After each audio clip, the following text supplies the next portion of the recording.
Hi friends, అందరికీ నమస్కారం. బుద్ధ పూర్ణిమ నాడు ఈ వస్తువులను దానం చేయండి. ఇంట్లో ఆనందం, శాంతి కలుగుతుంది.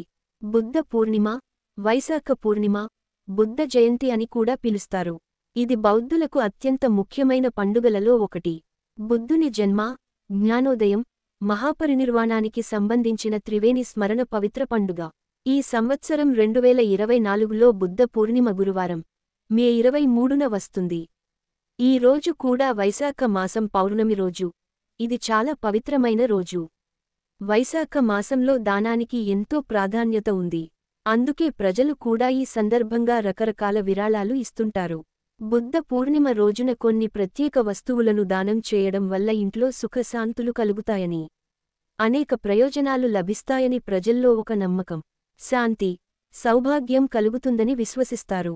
బుద్ధ పూర్ణిమ రోజున కొన్ని దానాలు చేయడం వల్ల అనేక ప్రయోజనాలు చేకూరుతాయి. మరి అవేంటో చూద్దాం. బుద్ధ పూర్ణిమ నాడు ఇలా దానం చేయండి. బుద్ధ పూర్ణిమ సందర్భంగా సన్యాసులు, ఋషులకు దానం చేయడం అత్యంత పుణ్యమైన దానధర్మంగా పరిగణించబడుతుంది. వారికి ఆహారం, బట్టలు లేదా ఇతర అవసరమైన వస్తువులను దానం చేయవచ్చు.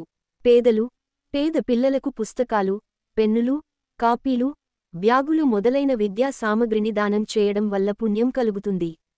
దీంతో మీ పిల్లల భవిష్యత్తు కూడా ఉజ్వలంగా మారుతుంది. ధాన్యాలు, పప్పులు, బియ్యం, పిండి, నూనె, సుగంధ ద్రవ్యాలు మొదలైన వాటిని పేదలకు, ఆకలితో ఉన్నవారికి దానం చేయడం గొప్ప దానంగా పరిగణించబడుతుంది. ఇది సమాజంలో ఆకలిని నిర్మూలించడానికి సహాయపడుతుంది. మందులు, వైద్య పరికరాలు లేదా ఇతర వైద్య సామాగ్రిని ఆసుపత్రులకు, అవసరమైన వారికి దానం చేయడం వలన పుణ్యం కలుగుతుంది. ఇది వ్యాధిగ్రస్తుల ప్రాణాలను రక్షించడంలో సహాయపడుతుంది. పర్యావరణం పట్ల మీ బాధ్యతను నెరవేర్చడానికి మీరు బుద్ధ పూర్ణిమ సందర్భంగా చెట్లను నాటవచ్చు లేదా చెట్ల పెంపకం ప్రచారంలో పాల్గొనవచ్చు. వేసవి కాలంలో దాహంతో ఉన్న పక్షులకు, జంతువులకు నీటిని దానం చేయడం పుణ్యం.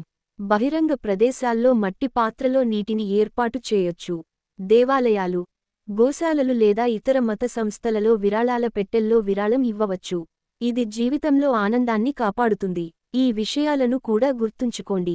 బుద్ధ పూర్ణిమ నాడు చేసే దాతృత్వం మీకు ఆధ్యాత్మిక సంతృప్తిని అందించడమే కాకుండా మీ జీవితంలో సానుకూల మార్పులను తెస్తుంది. మీ విశ్వాసం, సామర్థ్యం ప్రకారం మీరు ఏదైనా వస్తువును దానం చేయవచ్చు. మీరు విరాళం ఇవ్వడానికి ఏదైనా సామాజిక సంస్థ లేదా ప్రభుత్వేతర సంస్థ, లో కూడా చేరవచ్చు.